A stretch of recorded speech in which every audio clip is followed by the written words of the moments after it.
I'm Ankit Bansal, and welcome back to the channel.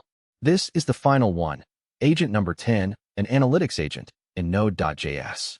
You ask your store a question in plain English, and it reads your metrics and answers with the actual numbers, running on a local model with no API keys. Here's how it works. A plain English question hits an express agent. A tool reads your metrics, revenue, conversion, traffic, anomalies. Then one local LLM call writes the answer, pulls out the key numbers, and gives you one concrete next step. Here's the analytics agent. Just ask a question in plain English.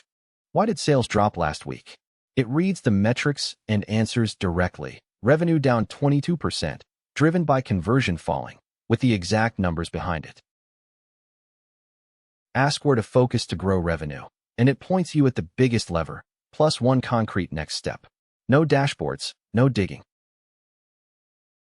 And that's all 10 agents, from support to analytics, everyone running locally with no API keys. The code is in the description.